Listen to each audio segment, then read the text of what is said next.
Bismillahirrahmanirrahim. Assalamu alaikum. Welcome back, students. Today we will start our lab 2, which is parametric model creation in HFSS. Before proceeding further, let us revise the previous lab. In previous lab, we have learned how we can install HFSS in our systems and a brief introduction of the HFSS. HFSS stands for High Frequency Structure Simulator. Uh, in today's lab, we will learn some more depths of the software HFSS. We will start how we can create a model with the given parameters. So that's why it is titled as parametric model creation. The Ansoft HFSS 3D modeler is designed for ease of use and flexibility. The power of 3D modeler is in its unique ability to create fully parametric design without editing complex macros or model history. The purpose of this chapter is to provide an overview of the 3D modeling capabilities. By understanding the basic concept outlined here, you will be able to quickly take advantage of the full feature set offered by the 3D parametric modeler. आज की lab में हम लोगों ने parametric model creation देखनी है। इससे पहले हम लोगों ने देखा था लैब 1 में कि कैसे हम HFSS इंस्टॉल कर सकते हैं। ठीक है, HFSS की इंस्टॉलेशन प्रोसीजर देखा, फिर हमने एक HFSS का ओवरव्यू देखा, उसकी इन डेप्थ थोड़ी सी देखी थी। तो आज मजीद थोड़ी सी और इन डेप्थ देखते हैं। आज हम देखेंगे कैसे हम एक गिवन पैरामीटर्स के साथ एक मॉडल बना सकते हैं। ठीक है, तो जो आंसर ऑफ HFSS है उसमें बहुत इजी टू यूज और फ्लेक्सिबल 3D मॉडलर हमें मिलता है। जो 3D मॉडलर है उसकी जो यूनिक एबिलिटी है कि वो फुली जो भी उसमें आप डिजाइन करते हो वो फुली पैरामीट्रिक डिजाइन होते हैं। पैरामीट्रिक यानी गिवन पैरामीटर्स के साथ के डिजाइन होते हैं। हमें मजीद कॉम्प्लेक्स एडिटिंग और मैक्रोस वगैरह नहीं बनाने पड़ते हैं। ठीक है, तो overview of 3D modeller interface last time भी हमने देखा था। ये 3D मॉडलर है। 3D मॉडलर को सामने लाने के लिए हम प्रोजेक्ट में जाते हैं, इंसर्ट HFSS डिजाइन, जो हमारा ऑलरेडी प्रोजेक्ट है उसमें एक मेरे पास HFSS डिजाइन ओपन हो गया। ठीक है अच्छा, जब भी आप मॉडल बनाएंगे, कोई भी मॉडल बनाएंगे, सबसे पहले उसका सोल्यूशन टाइप सेट किया जाता है। ठीक है, सोल्यूशन टाइप आप HFSS में आए, सबसे ऊपर आपको ये सोल्यूशन टाइप मिल रहा है।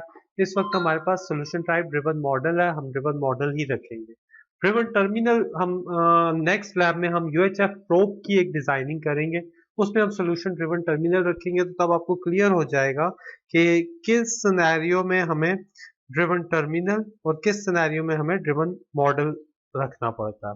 तो ज्यादातर हम लोग डिजाइन जो है वो ड्रिवन मॉडल के साथ ही करते हैं। ठीक है, सोल्यूशन टाइप मैंने ड्रिवन मॉडल रख लिया। उसके बाद ये एक जो 3D मॉडलर का ओवरव्यू दिया हुआ है।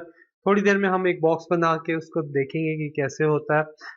यहाँ पे मॉडल देख लें, बॉक्स 1 है, क्रिएट बॉक्स आ जाता है, कोऑर्डिनेट सिस्टम है, प्लेन्स हैं, डॉट्स हैं और फिर लिस्ट आ रही है। तो मैं अगर HFSS में जाऊँ तो ये मेरे पास प्लेन्स लिस्ट, हमारे पास वही ग्लोबल XY YZ XZ है, कोऑर्डिनेट सिस्टम ग्लोबल है और अभी मेरे पास कुछ बनाया हुआ नहीं है। तो मुझे एक बॉक्स बनाना है सबसे पहले। तो बॉक्स बनाने के लिए मैं यहाँ ड्रॉ में जाऊंगा और यहाँ से ये बॉक्स सेलेक्ट करूंगा। ठीक है, तो मेरे पास ये विंडो आ रही है जिसमें मुझे नजर आ रहा है कि मैं क्या क्या कैसे बॉक्स बना लेता हूँ। ये मैंने एक बॉक्स बना लिया। ठीक है, मुझे अगर इसको डिलीट करना है, मुझे सिंपल कीबोर्ड से डिलीट की बनानी है। ये बाहर मेरे पास ये बॉक्स की टूल बार भी है। यहाँ पे मेरा माउस कर्सर आप देख रहे हैं तो यहां से भी मैं इस बॉक्स को सिलेक्ट करके ये बॉक्स बना सकता हूँ। ठीक है, तो ये मैंने बॉक्स बना दिया। यहाँ पे मेरे पास बॉक्स 1 आ रहा है, मटेरियल वैक्यूम है, क्रिएट बॉक्स है। तो वो जो सारी चीजें आपके पास मैनुअल में आ रही थी। ठीक है, ग्राफिक एरिया ये मॉडल है, यहाँ पे box one create box model आ गया, अभी इसको मटेरियल असाइन नहीं हुआ तो ये 3D मॉडलर डिजाइन ट्री है, ठीक है, और ये 3D मॉडलर है। यहाँ पे अगर मैं आपको कहूँ ये 3D, ये वाली जो चीज है मेरे पास, ये 3D मॉडलर ट्री है और ये 3D मॉडलर है, ठीक है। अब इसमें select object, select faces, mayor, view, edit, assign boundaries, assign excitation, assign mesh operation, plot fields, plot mesh और कॉपी टू क्लिपबोर्ड, ये मेरे पास कंटेक्स्ट मेन्यू है, ठीक है। When using the 3D modeler interface, you will interact with two additional interfaces, property windows और command window, ठीक है। Property window और कमांड विंडो, ये ग्रिड प्लेन, ये और फिर ये नीचे कमांड विंडो आ रही है। तो प्रॉपर्टी विंडो में मैंने आपको पहले भी बताया था, मैं अगर वापस जाऊं HFSS को ओपन करूं, ठीक है, कंटेक्स्ट मेन्यू में देख लें, ये अभी ऑब्जेक्ट सिलेक्टेड है, ये अनसिलेक्टेड है। जब ऑब्जेक्ट सिलेक्ट होगा तो वो रेड कलर में होगा। ये सिलेक्शन की कलर हम चेंज कर सकते हैं। इसको मैं राइट क्लिक करूं तो आप ये देख रहे हैं, select object, select faces, select edges, vertices, select multiple faces या multiple edges, all object faces, ठीक है। फिर मेयर आ रहा है, पोजीशन एज, आप मेयर भी कर सकते हैं। व्यू में आप देख रहे हैं pan, fit, selection, fit to, ये व्यू आ रहा है। एडिट में cut, copy, paste, arrange, duplicate, scale, surface, boolean, boolean में स्प्लिट, सेपरेट, बुलियन में मर्ज आता है, यूनाइट आता है, दो ऑब्जेक्ट्स अगर हो, स्वीप है। उसके बाद assign material, assign boundaries, excitation, assign mesh, plot field, electric field, magnetic field, J field, other, radiation field, named expression और कॉपी इमेज। तो ये सारी ऑप्शन हमें कंटेक्स्ट मेन्यू के अंदर मिल रही होती हैं। हम इन को देखेंगे, एक मैं आपको करा देता हूँ। चलो मैं सिलेक्ट फेसेस कर रहा हूँ, ठीक है। अब जब मैं सिलेक्ट करूंगा मेरे पास इस ऑब्जेक्ट की एक फेस सिलेक्ट होगी, ठीक है। हम ऑब्जेक्ट को रोटेट भी कर सकते हैं। अगर मैं आल्ट कीबोर्ड से प्रेस करके रखूं तो मेरे पास ये ऑब्जेक्ट इस तरह से रोटेट हो रहा है, ठीक है। मैंने आल्ट प्रेस किया तो मेरे पास ये रोटेशन का आ गया, ठीक है। और इसी तरह फिट इन की ये मेरे पास जूम आ रहे हैं, ठीक है। तो फिट व्यू में जाए तो ये आप देख रहे हैं यहाँ पे फिट ऑल, कंट्रोल डी। तो कंट्रोल डी जब जैसे ही मैं प्रेस करूंगा तो मेरे पास जितने भी ऑब्जेक्ट्स बने होंगे उसकी मैक्सिमम जो व्यू है वो सामने आपके पास आ रहा होगा, ठीक है। अब ये फेसेस आ रही हैं, मुख्तलिफ फेसेस हैं, ठीक है। मैंने दो, कंट्रोल प्रेस करके आप मल्टीपल फेसेस को सिलेक्ट कर सकते हैं, ठीक है। ये मैंने फेसेस सिलेक्ट की, मुख्तलिफ फेस है, ये फेस, ये एक फेस है, ये एक फेस है। इसी तरह अब एजेस पे आ जाए, एजेस ये हैं, ठीक है। ये मेरे पास ये एज आप देख रहे हैं, ये जो रेड हुआ हुआ है, ये वाला एज सिलेक्टेड है। एज बिल्कुल जो कॉर्नर्स हमने सिलेक्ट करनी है, ठीक है। ये सारे ऑप्शंस हम लोगों को ऑब्जेक्ट्स बनाते हुए यूज होते हैं। अब मैं मल्टीपल एजेस को सिलेक्ट कर रहा हूँ, ठीक है। तो अब मेरे पास फेस सिलेक्ट नहीं होगी, सिर्फ एजेस होंगे। इसी तरह वर्टिसेस इन कॉर्नर को कहते हैं, ठीक है। एजेस तो ये हो गए ना, ये एक एज है, एक फेस और दूसरे फेस के दरमियान में एक एज है। वर्टिसेस ये कॉर्नर्स हैं जो आपके पास, ये देख रहे हैं बिल्कुल जो कॉर्नर बनता है जहां पे आपके पास तीन फेस, एक ही मल्टीपल फेसेस कनेक्ट होती हैं, दो फेसेस नहीं होती है। यहाँ पे देखें, ये वाला फेस भी है, ये वाला फेस भी है, ये वाला भी फेस है, तो ये कॉर्नर है। इसी तरह ये कॉर्नर है, कॉर्नर को वर्टिसेस कहते हैं। और मल्टीपल चीजें आपने सिलेक्ट करनी है तो आप मल्टीपल चीजें भी सिलेक्ट कर सकते हो, जैसे एक फेस और एक एज, और ये मैं ये वर्टेक्स आ गया, वर्टेक्स पिछला, ये पिछला वर्टेक्स आ गया, ठीक है। तो मैं मल्टीपल सिलेक्शन से मल्टीपल सिलेक्शन कर सकता हूँ। फिलहाल हम ऑब्जेक्ट को देख रहे हैं, ठीक है।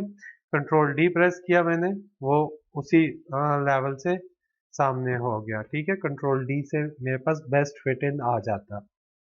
तो जो बात हुई थी हमारे पास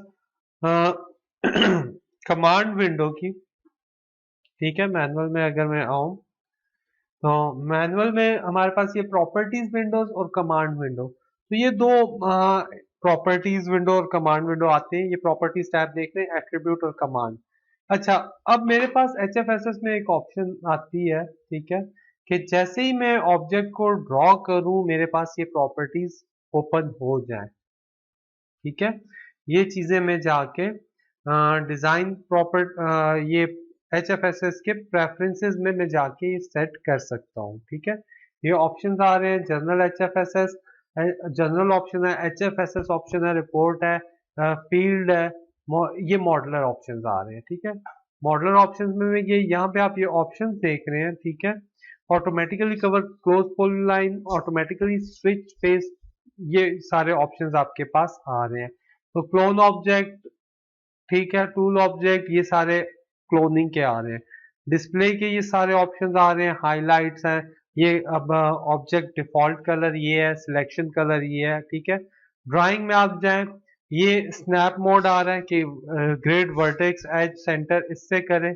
शो ड्राइंग, अच्छा, ऑपरेशन डेटा एंट्री पॉइंट्स हैं या डायलॉग बॉक्स है, ठीक है। और ये edit properties of new primitives को अगर मैं चेक करूंगा और ओके करूंगा, ठीक है, तो अब जैसे ही मैं एक बॉक्स, ये बॉक्स कैसे बनाते हैं मैं हम लोग आएंगे, जैसे ही मैं ये बॉक्स बना के खत्म करूंगा तो मेरे पास यहाँ पे ये कमांड और एट्रीब्यूट प्रॉपर्टीज ओपन हो जाएंगी, ठीक है। एक तो ये तरीका है। दूसरा, अगर मुझे दोबारा कमांड प्रॉपर्टीज ओपन करनी है तो क्रिएट बॉक्स ये जो लिखा हुआ है इस पे मैं डबल क्लिक करूंगा तो मेरे पास कमांड प्रॉपर्टीज ओपन हो जाएंगी। और अगर मैं इस बॉक्स वन के ऊपर डबल क्लिक करूंगा तो मेरे पास ये एट्रीब्यूट प्रॉपर्टीज ओपन हो जाएंगी। एट्रीब्यूट प्रॉपर्टीज के अंदर हम ऑब्जेक्ट का नाम लिख सकते हैं, जैसे यहाँ पे बॉक्स वन है, मैं इसको बॉक्स डिफॉल्ट, जो भी मैं नाम देना चाहूँ वो दे सकता हूँ। इस बॉक्स को मटेरियल कौन सा देना है, ठीक है, मटेरियल के अंदर मैं आके यहाँ पे एडिट करूंगा तो मेरे पास एडिट में ये एक लिस्ट ऑफ मटेरियल्स मिल जाएगी मुझे। इसमें ऑलमोस्ट दुनिया के सारे मटेरियल्स आपको मिल जाते हैं, और अगर कोई मटेरियल नहीं है तो हम उसको खुद भी ऐड कर सकते हैं। मटेरियल को एडिट कर सकते हैं, ऐड कर सकते हैं, क्लोन कर सकते हैं, मटेरियल्स को रिमूव कर सकते हैं या किसी लाइब्रेरी को एक्सपोर्ट भी कर सकते हैं।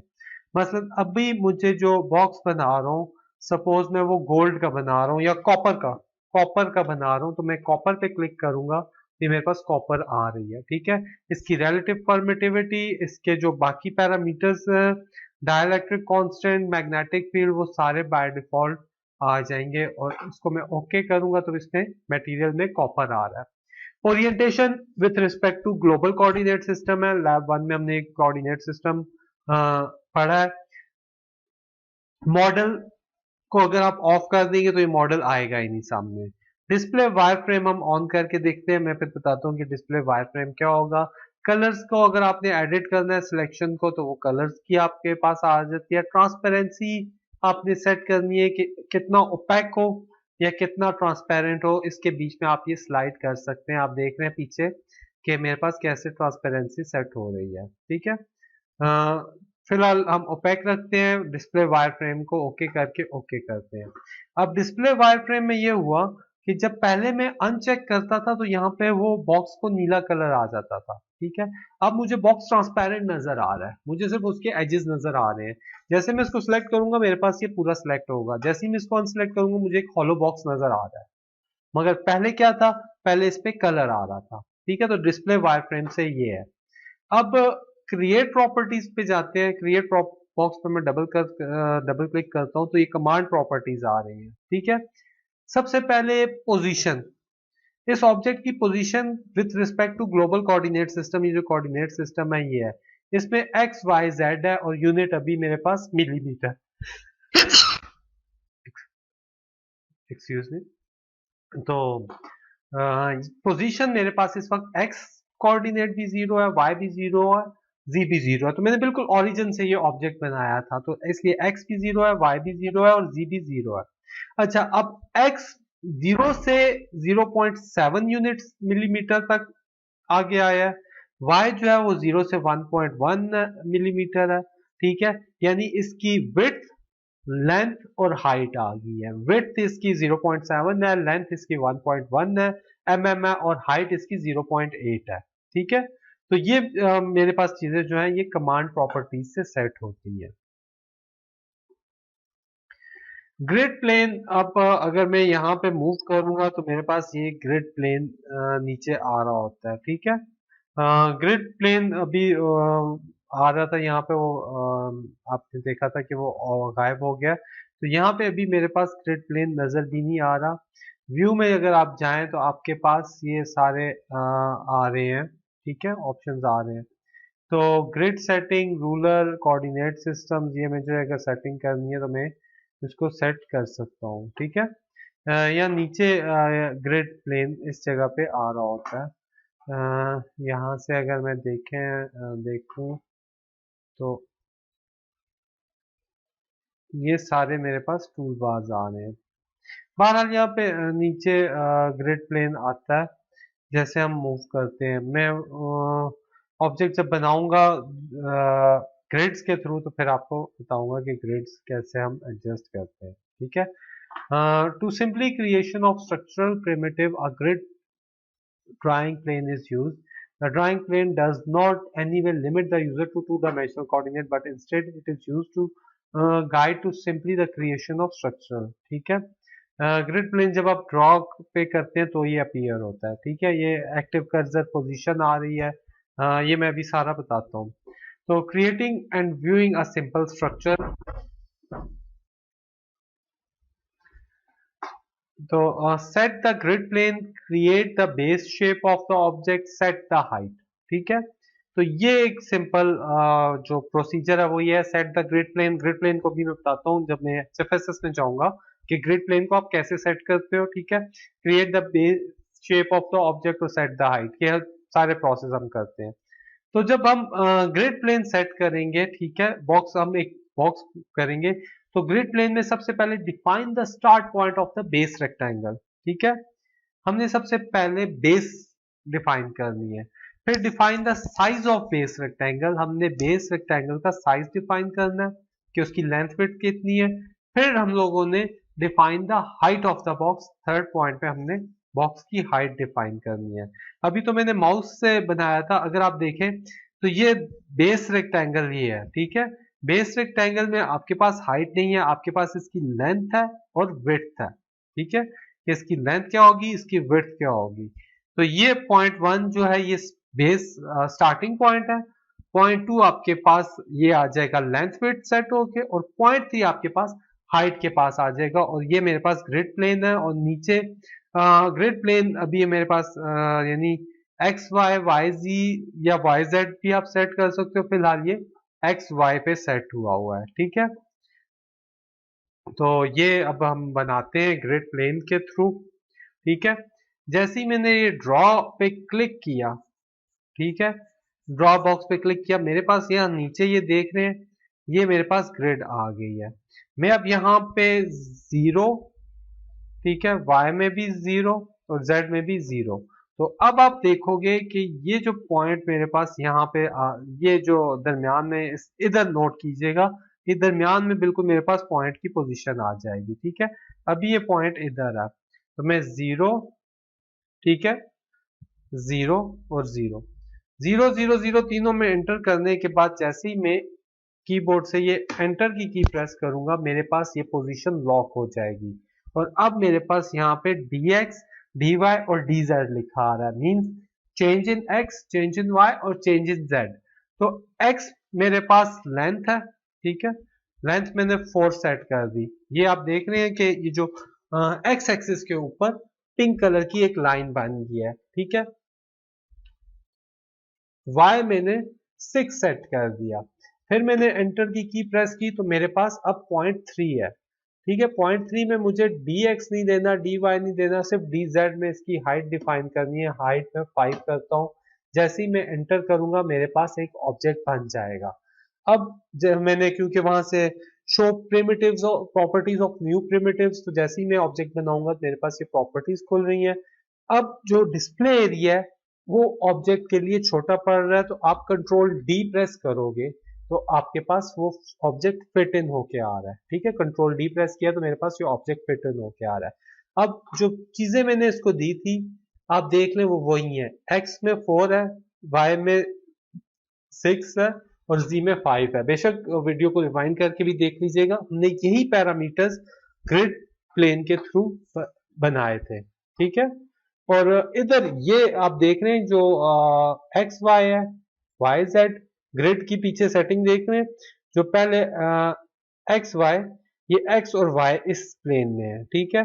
ग्रिड को मैं वाई जेड में करता हूँ तो अब वाई जेड में है, इसी तरह जेड एक्स में करता हूँ तो जेड एक्स में आ जाएगी। तो ग्रिड की आप सेटिंग कर सकते हो जो मैनुअल में, ग्रिड की ये जो एक्स वाई वाई जी और एक्स जेड है ये वहां से सेटिंग हो जाती है, और आप 3D मॉडलर ग्रिड प्लेन वहां से जाके भी आप ग्रिड प्लेन चेंज कर सकते हैं। दूसरा ऑप्शन ऑब्जेक्ट को बनाने का माउस के साथ है कि आप माउस के साथ ऑब्जेक्ट को कैसे बनाते हो, ठीक है। ग्रिड स्पेसिंग पे थोड़ी देर तक आते हैं। अ, अब मैं इस ऑब्जेक्ट को डिलीट करता हूँ, माउस के साथ मैंने ये ड्रॉ सिलेक्ट किया, फर्स्ट पॉइंट, ठीक है। आप यहाँ पे देख रहे हैं, यहाँ पे आपके पास position, reference position, position current, distance X Y, ये सारा कुछ मेजर डेटा में आ रहा है। ये मेजर डेटा हम के ऑप्शन हमने ऑन की हुई है प्रेफरेंसेस से, इसलिए आ रही है। यहाँ पे आप देखें, control click to change the reference position, ठीक है। Hold X Y Z key to constrain the relative movement, और use context menu to choose in plane movement. तो कॉन्टेक्स्ट मेन्यू मेरे पास ये आ रहा है, ठीक है। ये इन प्लेन मूवमेंट को मूवमेंट मोड को इन प्लेन मूवमेंट आपने रिस्ट्रिक्ट करनी है, या 3D मूवमेंट करनी है, या अलोंग एक्स वाई जी करनी है, ये उसके लिए है। और इसके अलावा अगर मैं एक्स को कीबोर्ड से प्रेस करूंगा तो मैं सिर्फ एक्स में ही, एक्स एक्सिस में ही मूव कर सकता हूँ, ठीक है। मैं अब मैंने यहाँ पे मैंने सॉरी, अब उससे मूवमेंट से पहले मुझे सबसे पहले इसका ओरिजिन पॉइंट या स्टार्टिंग पॉइंट डिफाइन करना है। अगर मैंने ये आप ब्लैक पॉइंट देख रहे हैं, ये इन ग्रिड्स के बीच में ही मूव कर रहा है, क्योंकि हमने इसको स्नैप टू ग्रिड्स किया हुआ है, हम इन ग्रिड्स के ही बीच में रह सकते हैं। तो मैं बिल्कुल बेस से एक ऑब्जेक्ट बनाता हूँ, ठीक है। मैंने बेस पे क्लिक किया तो मेरे पास ये अब ऑब्जेक्ट की बेस पॉइंट या स्टार्टिंग पॉइंट डिफाइन हो गया है। स्टार्टिंग पॉइंट के बाद अगर मैंने सिर्फ एक्स एक्सिस में मूव करना है या वाई एक्सिस में मूव करना है तो मैं कीबोर्ड से वो प्रेस करूंगा, तो मैं अब सिर्फ एक्स एक्सिस में मूव कर सकता हूँ, मैं वाई में नहीं कर सकता, ठीक है। इसी तरह मैं वाई को क्लिक करता हूँ तो मैं सिर्फ वाई एक्सिस में ही मूव कर सकता हूँ, बाकी दो एक्सिस में नहीं। तो जेड पे किया है मैं सिर्फ, अब ये देख रहे हैं मेरा माउस इधर है मगर मैं मेरी मूवमेंट सिर्फ जेड एक्सिस पे रिस्ट्रिक्ट हुई हुई है। कीबोर्ड से आपको ये एक्स वाई जी प्रेस करना होगा। इसके बाद ये सारे काम हम कर सकते हैं। इसके बाद मुझे इसकी ऑब्जेक्ट की बेस सेट करनी है। बेस सेट करने का मतलब वही है कि मैंने इसकी लेंथ और विड्थ सेट कर दी है। लेंथ विड्थ सेट होने के बाद मैं क्लिक करूंगा तो मेरे पास ये अब हाइट की ऑप्शन आ जाएगी। अब लेंथ विड्थ सेट हो गई है, क्लिक किया वो वहीं लॉक हो जाएगी। उसके बाद ये हाइट आ रही है, जो हाइट रिक्वायर्ड हाइट है, ठीक है। मुझे ये मेजर डेटा के अंदर एक्स वाई जी मिल रहे हैं, ठीक है। अभी जैसे Z में 2.5, ये 3 mm की हाइट है। 3 mm की हाइट रखने के बाद जैसे ही मैंने क्लिक किया मेरे पास ऑब्जेक्ट बन गया। तो ये मेरे पास देख रहे हैं हाइट 3 mm आ रही है, बाकी भी वहां से आप चेक कर सकते हो, मेजर डेटा में आपको नजर आ रहा होता है माउस से अगर आपने बनाना हो तो ये हमारे पास दो चीजें थी। Adjust density to 30 pixels, grid type cartesian grid रखनी है, पोलर रखनी है, ग्रिड स्टाइल डॉट रखना है या लाइन रखनी है, और ग्रिड की विजिबिलिटी यानी ग्रिड पीछे विजिबल हो या ना हो, तो ये हम सारा ग्रिड सेटिंग से कर सकते हैं। ग्रिड सेटिंग्स के लिए हम लोगों को यहाँ व्यू में जाना पड़ता है, ठीक है। व्यू में आने के बाद यहाँ से आप ग्रिड सेटिंग्स होंगी, ये ग्रिड सेटिंग्स है सेकेंड लास्ट में, ठीक है। तो जैसे ही मैंने ग्रिड सेटिंग पे क्लिक किया मेरे पास ये ग्रिड सेटिंग वही कार्टेशियन डेंसिटी, ठीक है। और ग्रिड शो किया, हाइड किया या ऑटो करनी है, ये आपकी मर्जी है। ये नया वर्जन है जो हम यूज कर रहे हैं। मैनुअल जब लिखे गए थे तो वो पुराने वर्जन में लिखे गए थे। तो इंट्रोडक्शन की लैब ऑलमोस्ट दोनों में सेम है, तो जहाँ थोड़ी बहुत डिफरेंस होगा वो मैं आपको खुद बता दूंगा। तो यहाँ से बहरहाल इसको एज इट इज रहने दें, ग्रिड की सेटिंग को ना छेड़े तो ही बेहतर है, ठीक है। Coordinate entry, coordinates entry, another way to specify a coordinate is to use the coordinate entry field, ठीक है, which are located on the status bar of the Anasoft HFSS desktop। तो ये स्टेटस बार के ऊपर वही coordinate entry जो हम लोगों ने D X D Y D Z पढ़ ली हुई है, देख भी ली हुई है कि कोऑर्डिनेट एंट्री हम लोग कैसे कर सकते हैं, माउस से क्लिक करके कैसे किया और कोऑर्डिनेट एंट्री से कैसे किया, ये सारा हम लोगों ने यहाँ पे देख लिया हुआ है। ऑब्जेक्ट प्रॉपर्टीज में कमांड और attributes define the material display and solve properties, और कमांड जो है डिफाइन द स्ट्रक्चरल प्रिमिटिव, कि प्रिमिटिव का स्ट्रक्चर कैसा होगा, ऑब्जेक्ट का स्ट्रक्चर कैसा होगा, वो प्रॉपर्टीज आपको कमांड से मिलती हैं। एट्रीब्यूट से मटेरियल डिस्प्ले और उसके सॉल्व प्रॉपर्टीज आपको मिल रही होती हैं, ये दो भी हम देख चुके हुए हैं। Overview of draw. ड्रॉ के अंदर आपके पास 3D प्रिमिटिव्स और 2D प्रिमिटिव्स दोनों मिल रहे होते हैं। जो यहाँ पे ये ड्रॉ की बात हो रही है वो 2D ड्रॉ ऑब्जेक्ट्स और 3D ड्रॉ ऑब्जेक्ट्स को कैसे बनाते हैं, ये तो बात के में देखते हैं। हम इधर आते हैं ड्रॉ के अंदर। अब इस ड्रॉ के अंदर ये मेरे पास बॉक्स से नीचे बॉक्स, सिलेंडर, रेगुलर, पॉलीहाइड्रन, कोन, स्फीयर, टॉरस, हीलिक्स और स्पाइरल और बॉन्ड वायर ये भी हम बना सकते हैं। मगर हीलिक्स के लिए हमें नीचे बेस में सर्कल बनाना पड़ता है, फिर उसके ऊपर हीलिक्स बनता है। तो उसके लिए पहले 2D ऑब्जेक्ट बन के फिर हीलिक्स बनाना भी देखेंगे। तो ये 3D ऑब्जेक्ट्स हैं, और rectangle, ellipse, circle, regular, polygon और इक्वेशन बेस्ड सरफेस ये 2D ऑब्जेक्ट्स है। अब मैं इसके साथ एक रेक्टेंगल बनाता हूँ, ठीक है। जैसे ही मैंने स्टार्टिंग पॉइंट लिया, बेस सेट की क्लिक किया तो मैं स्टॉप हो गया और ये मेरे पास कवर लाइन आ गई है। तो ये रेक्टेंगल मेरे पास एक आ रहा है, ठीक है। अब इस रेक्टेंगल को मैंने इसके ऊपर की बेस पे लेके आना है, तो मैं क्रिएट रेक्टेंगल पे क्लिक करूंगा, ठीक है। स्टार्टिंग पोजीशन 0 0 और उसकी हाइट मैंने मेरे ख्याल 3 mm डिफाइन की थी। आई होप अगर ये, हाँ जी 3 की थी, ये इसके ऊपर आ गया।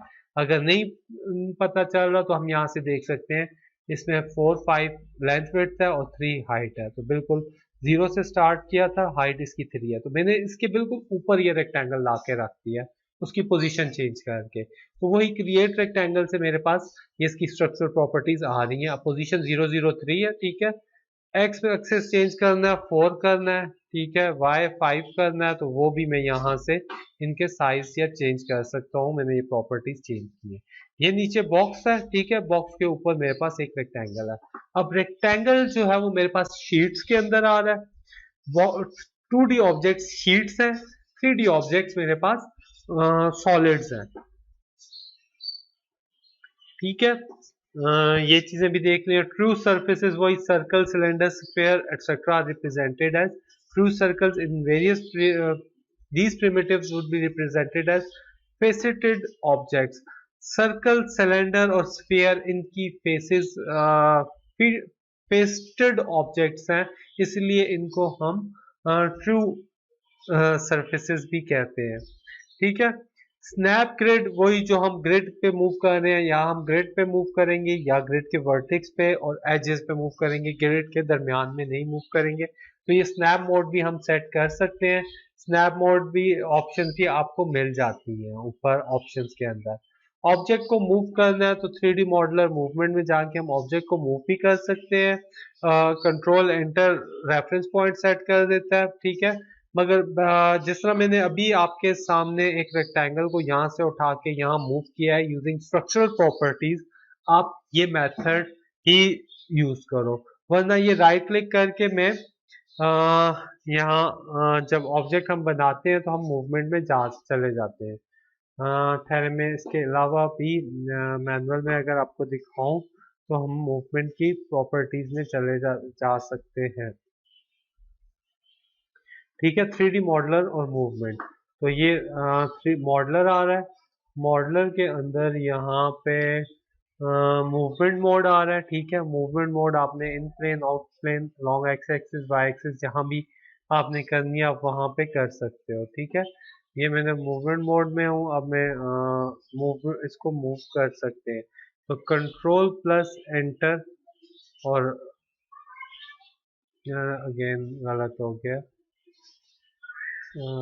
Movement mode in 3D, control plus enter, object select करें, कंट्रोल प्लस एंटर, और ये नहीं ठहरे, एक मिनट, ऑब्जेक्ट सिलेक्ट किया, यहाँ से हम मूव करते हैं एडिट में, स्वीप, यहाँ माउस से भी मूव होता था, मुझे अब एग्जैक्टली याद नहीं आ रहा, मगर ज्यादा ये नहीं, यहाँ पे टूल बार अवेलेबल होती है, ठीक है मुझे याद आ गया।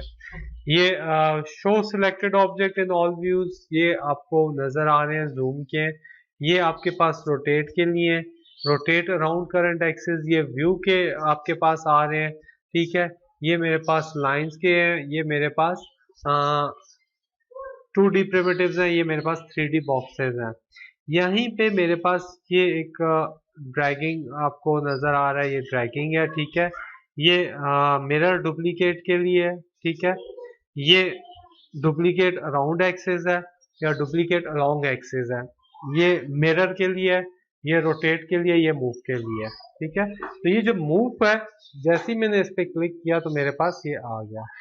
रेफरेंस पॉइंट सिलेक्ट किया और कितना मूव करना है, कहाँ से मूव करना है, ये सारा मेरे पास आ गया, तो ऑब्जेक्ट मेरे पास मूव हो गया। अगेन दोबारा देख लीजिएगा, मूव पे क्लिक किया, रेफरेंस पॉइंट 0 सिलेक्ट किया, अब इसके हिसाब से मैंने इसको कहाँ पे मूव करना है, ठीक है, मैं यहाँ पे लेके आ रहा हूँ, तो ये आ गया। पहले रेफरेंस पॉइंट हम लोगों को जरूर सिलेक्ट करना होता है और मूव की कमांड ये आ रही है, ठीक है।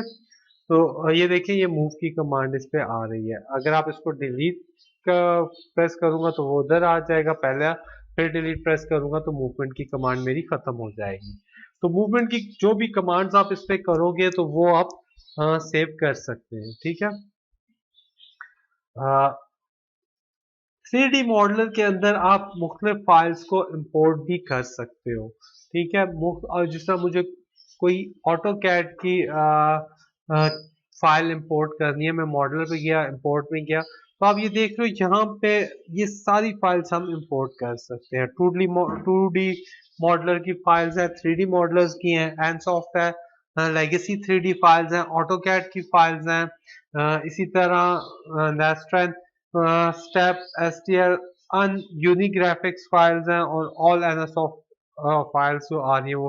तो 3D मॉडलर के अंदर आपने कोई ऑब्जेक्ट को इंपोर्ट करना है तो वो भी हम इंपोर्ट कर सकते हैं, ठीक है। 3D modeller analyse face object area analysis based on user list of problem face edges vertices, ये हम लोगों ने देख लिया। Auto zoom into region where problem exist, remove face, remove edge, remove sliver, remove vertices. तो जब एक object, मेरे पास ये ऑब्जेक्ट बना हुआ नहीं है, ठीक है, ओपन एग्जांपल में सिग्नल इंटेग्रिटी कनेक्टर, कनेक्टर आ रहा है, ठीक है। साथ आप देख रहे हैं मुझे आरएफ माइक्रोवेव में BP, band pass filter, coaxial, एक ये टी आ रही है, ये वेव, ये कंबाइनर आ रहा है, ये माइक्रोवेव टी है, ठीक है। और एंटेनाज में आ जाए, मेरे पास ये मुख्तलिफ ऑब्जेक्ट्स आ रहे हैं, ठीक है। फेजर है, वेस्ट, ये एग्जांपल्स कैसे ओपन होती है हम लोगों ने देखा था, तो हम एक पैकेज ओपन कर लेते हैं। एग्जांपल मैंने ओपन कर लिया, ठीक है। ये मेरे पास एक डिज़ाइन है, इसको मैं जूम इन करता हूँ, ठीक है। गेन कॉन्टेक्स्ट मेन्यू से सिलेक्ट फेसेस सिलेक्ट, ये सारा कुछ हम कर सकते हैं 3D मॉडलर्स के होते हुए, ठीक है। हम फेस को, किसी फेस को सिलेक्ट करके उसको रिमूव कर सकते हैं, हम फेस को रिमूव कर सकते हैं, सिल्वर रिमूव कर सकते हैं, वर्टिस रिमूव कर सकते हैं, ये सारी चीजें हम रिमूव कर सकते हैं। अगर अब इस ऑब्जेक्ट में, एक तो ये सिलेक्ट ऑब्जेक्ट, सिलेक्ट फेसेस, ये चीजें हैं, ठीक है। अगर मैं यहाँ एडिट में आऊं, ठीक, तो यहाँ पे बल्कि व्यू के अंदर आऊं, तो ये मेरे पास fit all, fit selection, show selection, hide selection, ये चीजें आपको नजर आ रही हैं। Show all, spin, border, render, grid coordinate systems, ये सारी चीजें आपको जो नजर आ रही है, मैं यहाँ से इनको चेंज कर सकता हूँ। ऑल व्यूज, ठीक है, ये ऑल व्यूज आ गए मेरे पास।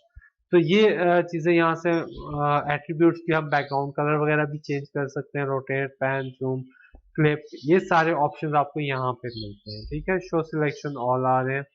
एनिमेशन, अगर मैंने इसको एनिमेट करना है तो मैं एनिमेट भी कर सकता हूँ, अरेंज करना है तो वो भी कर सकता हूँ। अब ये देखिए यहाँ पे मैं सिलेक्ट कर रहा हूँ, ठीक है, सिलेक्ट फेसेस, एजेस, वर्टिस, ये सारी चीजें आ रही हैं मेरे पास। ये जो वहां पे आई थी वो यहाँ भी आ रही है। ठीक है, मैं फेसेस में चला गया हूँ। ठीक है, अब मैं यहाँ पे अगेन एडिट में आऊँ, सिलेक्ट में आ जाऊँ, तो अब बाय नेम और बाय वेरिएबल आ रहा है। ठीक है, बाय नेम आ जाए तो ये मेरे पास बाय नेम ये सारे ऑब्जेक्ट्स हैं। ठीक है, तो अब यहाँ पे ये एयर बॉक्स ऑब्जेक्ट है, ये इसकी सारी फेसेस है। ठीक है, वन बाय वन आप किसी फेस को रिमूव कर सकते हो सिलेक्ट करके। यहाँ से अगर मैं डिलीट प्रेस करता हूँ तो ये रिमूव भी हो सकती है। ठीक है, ये मैंने जैसे ही पकड़ी के डिलीट की तो ये रिमूव भी हम कर सकते हैं। मगर अगेन ये अभी एक ऑब्जेक्ट कंबाइंड हुआ है तो ये उससे करेगा नहीं। तो मुझे एक स्पेसिफिक फेस को अगर करना है तो वो मैं कर सकता हूँ। वो ऑब्जेक्ट हाइड हुआ है। ठीक है, ऑब्जेक्ट में ये देखते हैं, net 1, net 2, net 3, dielectric material, ये ऑब्जेक्ट जो है ये फिलहाल हाइड हुआ है। एयर का ऑब्जेक्ट था वो ये, हाँ जी। तो एयर के ऑब्जेक्ट पे डबल क्लिक करें तो मॉडल ऑन है, ट्रांसपेरेंसी इसकी बहुत कम है, और वायर फ्रेम ऑन हुआ है तो उसका वायर फ्रेम आ जाता है जब आप नहीं करते हो। अच्छा जी, टाइप सिलेक्शन हमने देख लिया, एडिट सिलेक्ट में गए हैं, ये सारा हमने देख लिया। मल्टीपल सिलेक्ट और टॉगल भी हमने देख लिया था शुरू में ही। इसी तरह विजिबिलिटी है कि कैसे विजिबिलिटी को चेंज कर सकते हैं। सिलेक्ट ऑल, या किसी एक पॉइंट पे जूम करना है, किसी एक ऑब्जेक्ट को जूम करना है, वो देख सकते हैं। मॉडल ट्री के अंदर मॉडल, ऑब्जेक्ट का नाम, बॉक्स, कोऑर्डिनेट सिस्टम, प्लेन्स, ये सारी चीजें भी हो चुकी हैं। एट्रीब्यूट्स क्या होते हैं, कमांड्स क्या होते हैं, ये भी हम डिस्कस कर चुके हैं। मॉडल ट्री के अंदर भी हमने देख लिया कि ये मेरे पास मॉडल के साथ ये मॉडल ट्री है, शीट्स हैं, कोऑर्डिनेट सिस्टम डिफाइन है, प्लेन्स हैं और लिस्ट हैं। इसी तरह अगर मैंने कोई लाइन बनाई हुई है तो मेरे पास पॉइंट्स भी आ रहे होंगे। ठीक है, if boundary condition और excitation is defined on sheets, तो वो अगर बाद में शीट के ऊपर हम एक्साइटेशन बाउंड्रीज भी बनाते हैं, जैसा शीट को अभी ये लम पोर्ट असाइन हुई हुई है, ये परफेक्ट इलेक्ट्रिकल कंडक्टर असाइन हुआ है बॉन्ड वायर को। ठीक है, तो ये मेरे पास, अगर मैं इनको बाउंड्रीज असाइन करूंगा, बाद में हम देखेंगे कि हम इन बाउंड्रीज को कैसे असाइन करते हैं आने वाली लैब्स में, तो हम बाउंड्रीज भी यहाँ पे 3D मॉडल ट्री के अंदर देख सकते हैं। ऑब्जेक्ट के एट्रीब्यूट्स में उसका नाम, मटेरियल, सॉल्व इनसाइड आ रहा है, ओरिएंटेशन आती है, model, object, display, wire frame, ये सारी चीजें आ रही हैं। ठीक है, ओरिएंटेशन, सॉल्व इनसाइड, ये सारी चीजें हमने देख लिया है। मटेरियल्स की लिस्ट भी देख ली है। यूजर डिफाइन मटेरियल, अगर आपको अपना मटेरियल कोई डिफाइन करना है तो वहीं आप ऐड मटेरियल पे जाएं। ये relative permittivity, permeability, conductivity, dielectric, ये सारी वैल्यूज डिफाइन करें। ठीक है, एनोसॉफ्ट प्रोडक्ट के लिए हमने सारे प्रोडक्ट्स के लिए ये मटेरियल यूज होगा, या सिर्फ एचएफएसएस के लिए वो आ जाता है। फिर एनोसॉफ्ट प्रोडक्ट जो आप जिसके लिए बना रहे हो वो आता है, सेट फ्रीक्वेंसी डिपेंडेंसी सेट करनी है, उसके बाद वैलिडेट नाउ करके ओके करेंगे तो मटेरियल आपके पास ऐड हो जाएगा। इसी तरह ये पैन है, ये रोटेट है, डायनामिक जूम है, और ये सारी चीजें हैं। अच्छा, एक और चीज मजे की मैंने आपको बताई, अगर मैं कंट्रोल प्लस करके स्क्रॉल अपने माउस का करूंगा तो मेरे पास ये पैन वाला इफेक्ट आएगा, मींस ये वाला इफेक्ट। ठीक है, जूम बाय ड्रैगिंग, ये वाला इफेक्ट। तो मैं जैसे ही उसको प्रेस करूंगा तो मेरे पास ये आएगा। मुझे इसको रोटेट करना है, मैं रोटेट कर दूंगा। वही काम जो हम आल्ट की प्रेस करके भी कर सकते हैं। ठीक है, ये रोटेट अलोंग एक्सिस आ रहा है, ये रोटेट अराउंड स्क्रीन कॉर्नर्स आ रहा है। ठीक है, तो ये मुख्तलिफ ऑप्शंस है, और कंट्रोल डी जैसे ही प्रेस करेंगे विजिबिलिटी का ऑप्शन है वो आ जाएगा आपके पास। एस्केप करेंगे तो कमांड खत्म हो जाएगी। एस्केप की कीबोर्ड से प्रेस करनी है। ठीक है, कंटेक्स्ट मेन्यू में भी हम लोगों ने ज्यादातर चीजें देख ली हैं। Shortcuts pre defined, right, bottom, left, top, ये यानी जो आल्ट की अगर आप प्रेस करके रखें और डबल क्लिक करें लेफ्ट माउस बटन को तो हमारे पास ये लोकेशंस आ जाती हैं। ये प्री डिफाइंड एंगल्स हैं, ठीक है। ये मेरे पास प्री डिफाइंड एंगल्स हैं, सॉरी इसके प्रेस करूं आगे की, ये आ गए, ठीक है। ये प्री डिफाइंड एंगल्स हैं, इस पे डबल क्लिक किया उस एंगल पे आ गया। जहां मैं माउस आल्ट प्रेस करके जिधर मैं माउस जिस कॉर्नर पे लेके जाऊंगा मुझे वो उसके हिसाब से व्यू दे देगा। अभी मैं ओरिजिन पे हूँ, ओरिजिन के हिसाब से मुझे ये व्यू दे रहा है। तो ये आप आल्ट प्रेस करके ये व्यूज भी देख सकते हो। ये पोजीशंस आपको डिफाइन है, left view, right view, top view, bottom view. जो व्यू आप देखना चाहो ऑब्जेक्ट का वो आप देख सकते हैं, ठीक है। Visibility, height selection, rendering, coordinate system, size, background colour, additional view settings में हमारे पास कनेक्टेड वर्सेस ये सिलेक्ट में जाके हम कर सकते हैं। सिलेक्ट फेसेस में जाएं या बाय नेम में जाएं या सिलेक्ट कनेक्टेड वर्टिसेस, ये सारी चीजें हम देख सकते हैं। अच्छा, इसमें इन्हांसमेंट्स एंड न्यू फीचर्स को देखें, ठीक है। Selection, select connected vertices, edges, ये वगैरह हमने देख लिया होगा। हीलिंग, जब आपके पास ऑब्जेक्ट होता है, आप रिमूव फेस, रिमूव एजेस और रिमूव वर्टिसेस, अलाइन फेसेस, इस चीज को हम हीलिंग का नाम देते हैं। विजिबिलिटी, आपके पास ऊपर ये टूल बार्स है, ठीक है। Hide selected object, hide selected object in all views, या सिलेक्टेड ऑब्जेक्ट जैसा इस वक्त देखें कि वो जो ये एयर वाला ऑब्जेक्ट है ये हाइड हुआ है, ठीक है। अगर मैं इसको व्यू में करूंगा तो अभी मुझसे पूछेगा कि इसके क्या क्या चीजें व्यू विजिबिलिटी होनी चाहिए। तो एयर बॉक्स को मैं ओके करूं, डन करूं, तो अब मेरे पास ये एयर बॉक्स, कंट्रोल डी करें, ये आया क्यों नहीं है विजिबिलिटी में। एयर बॉक्स डन हो गया। अब ये इंपोर्ट हुआ है, ये एयर बॉक्स को आना चाहिए। हाँ, ये एयर बॉक्स आया हुआ था, पहले वो नहीं आ रहा था, ठीक है। अब ये एयर बॉक्स आ रहा है आपके पास। वायर फ्रेम पे है, एक एक फेस पे सिलेक्ट एज फेसेस हुआ है। सिलेक्ट ऑब्जेक्ट करें तो आपके पास पूरा ऑब्जेक्ट आ रहा है, ठीक है। वो सिर्फ फ्रंट इस व्यू में आपको क्लियर नहीं हो रहा था वायर फ्रेम की वजह से। तो इस तरह से हम ये विजिबिलिटी की सेटिंग्स को देख सकते हैं। फिर 3D यूजर इंटरफेस ऑप्शंस है।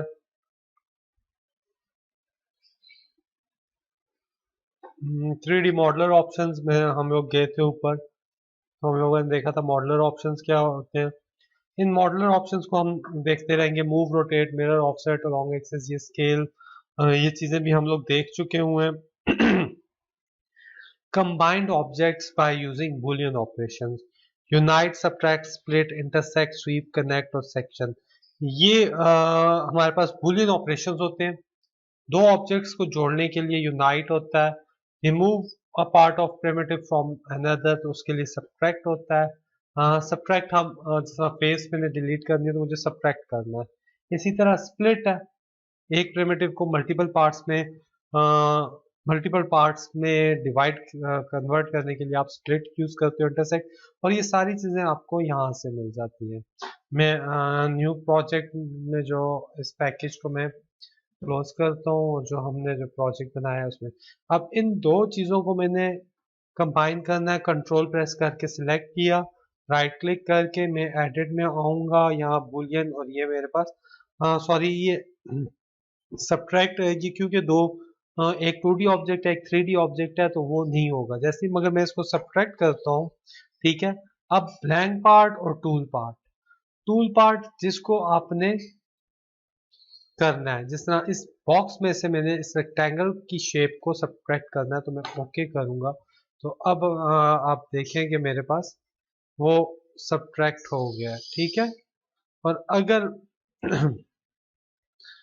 मुझे टूल पार्ट में मेरा रेक्टेंगल होता तो मेरा रेक्टेंगल सब्ट्रैक्ट हो जाता। इसी तरह मैं एक और ऑब्जेक्ट बनाता हूँ, ठीक है। इसी के ऊपर नहीं, कौन बना लेते हैं यहाँ पे, ठीक है। और मुझे इस ऑब्जेक्ट को और इस ऑब्जेक्ट को आपस में यूनाइट करना है। तो मैं अगेन बुलियन ऑपरेशन वैसे यहाँ एडिट के अंदर भी आपके पास आते हैं, ठीक है। बल्कि ये ड्रॉ मॉडलर मॉडलर के अंदर रहते हैं बुलियन, सॉरी मॉडलर के अंदर आ रहे हैं, ठीक है। ये बुलियन आपके पास आ रही है। अब मैं यूनाइट करता हूँ तो अब ये दोनों ऑब्जेक्ट मेरे पास एक ही ऑब्जेक्ट है, ठीक है। ये दोनों यूनाइट हो गए।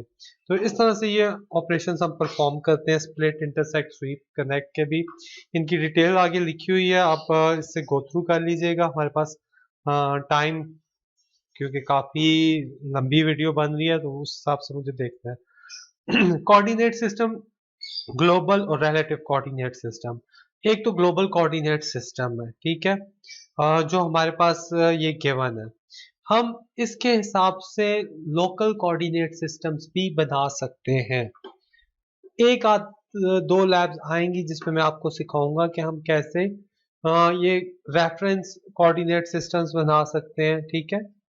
फिर फेस कोऑर्डिनेट सिस्टम है, उसके लिए फेस को सिलेक्ट करें, ऊपर मॉडुलर कोऑर्डिनेट सिस्टम फेस के हिसाब से जाएं, सिलेक्ट फेसेस, हाईलाइट, तो वो आपका हो जाएगा। ये हम आने वाली कुछ लैब्स में करेंगे। जिस तरह एग्जांपल ऑफ सीएस है, फेस सीएस है, ये इसकी फेस के ऊपर कोऑर्डिनेट सिस्टम है। अब इस कोऑर्डिनेट सिस्टम के हिसाब से जीरो रेफरेंस होगा, हाइट होगी, मगर ग्लोबल के हिसाब से उसकी हाइट के ऊपर होगा। ये चीजें आने वाली लैब्स में काफी हद तक क्लियर हो जाएंगे। वेरिएबल्स कैसे डिफाइन करते हैं, और फिर ये जहाँ एक्स साइज के अंदर साइज दिया हुआ है वहां पे आप ये माई एक्स वेरिएबल दिया हुआ है। इसके लिए हम डिजाइन प्रॉपर्टीज में जाते हैं, वहां से हम ऐड वेरिएबल करते हैं, नीचे उसकी वैल्यू ऐड कर देते हैं, तो आपके पास वेरिएबल्स ऐड हो जाते हैं, ठीक है। तो ये भी हम लोग देखेंगे। The variables can contain complex equation, see online help for the list of math function based on curves and surfaces। आप देख लो एनिमेशन, हम किसी चीज के ऊपर ना एक फ्रेम बना के एक फ्लो, जिस तरह इलेक्ट्रिक फील्ड की, हम एक इलेक्ट्रिक फील्ड के फ्लो की एक एनिमेशन बना सकते हैं, तो वो चीज भी हम इसमें बना सकते हैं। और जब हम वेव गाइड के ऊपर काम करते हैं तो वो एनिमेशन हमारे पास बनी हुई होती है। बल्कि अगर मैं आपको दिखाऊं यहाँ से ओपन एग्जांपल्स में जाके, मुझे RF40 इसमें मेरे ख्याल एनिमेशन होगी, टी के अंदर फील्ड ओवरलेज, ई फील्ड आ रही है, कंट्रोल डी, ठीक है, एक्साइटेशन पोर्ट 1, पोर्ट 2, पोर्ट 3, ठीक है। और एक्साइटेशन ठीक है, एनालिसिस डिफाइन है, ऑप्टीमेट्रिक्स रिजल्ट्स है, पोर्ट फील्ड 1, मोड 1,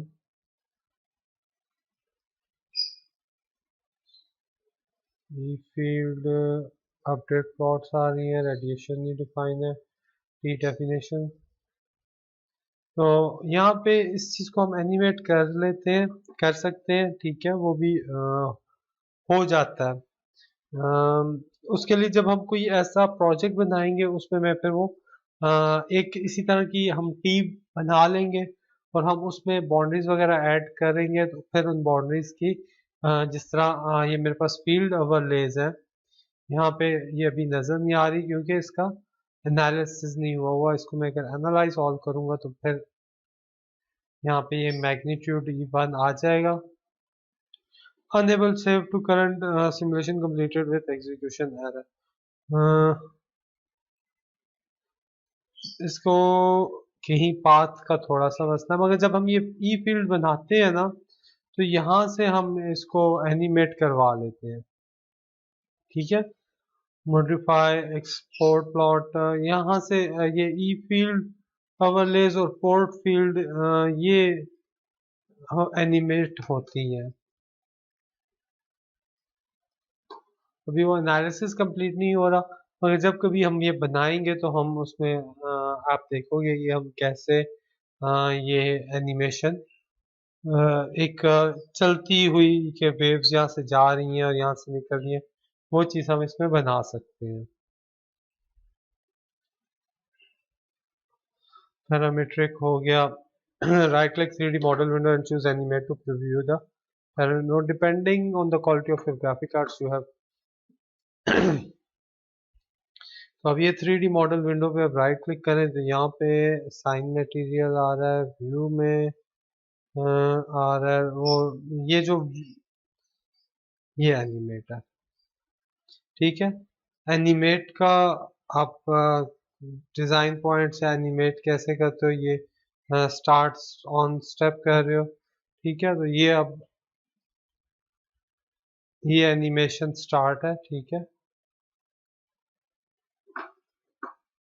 इसको हम लोग ये प्ले हो रही है, स्टॉप करें तो ये स्टॉप आ जाएगी। तो ये इस तरह से आप इसको एनिमेशन क्योंकि अभी मैंने वो फील्ड सेट नहीं की हुई है तो वो चल नहीं रही है, मगर जब हम वो सेट करके इसको प्ले करते हैं तो वो फील्ड फ्लो होते हुए नजर आ रही है। इसका एनालिसिस नहीं हो रहा है, इस वजह से वो कर नहीं रहा, वरना इसका बड़ा जबरदस्त इफेक्ट आता है। तो आज का लेक्चर हम यहीं पे क्लोज करते हैं। मैनुअल आपके पास है, मैनुअल हैंड रिटन आपने बनाना है, आपको पता है कि मैनुअल आपने कैसे बनाना है। मोस्टली हर एक चीज को कवर कीजिएगा जो हमने इसमें लैब में डिस्कस की है, ठीक है। हमने एक मॉडल बनाया, मॉडल बनाने के तरीके देखे हैं, coordinates and tree system, coordinate से देखे कैसे बनाएंगे, माउस से देखे कैसे बनाएंगे, ग्लोबल कोऑर्डिनेट सिस्टम देखा है, फिर फेसेस को देखा कि कैसे सिलेक्ट कर सकते हैं, कमांड प्रॉपर्टीज, एट्रीब्यूट प्रॉपर्टीज देखी हैं, मटेरियल्स को देखा है, सिलेक्शन को देखा है, मूविंग को देखा है। तो ये सारी जो इंपॉर्टेंट चीजें ये आपने मैनुअल में इंक्लूड करनी है। इंशाल्लाह आपसे लैब में मुलाकात होगी, तब तक के लिए अपना ख्याल रखिएगा। अल्लाह हाफिज।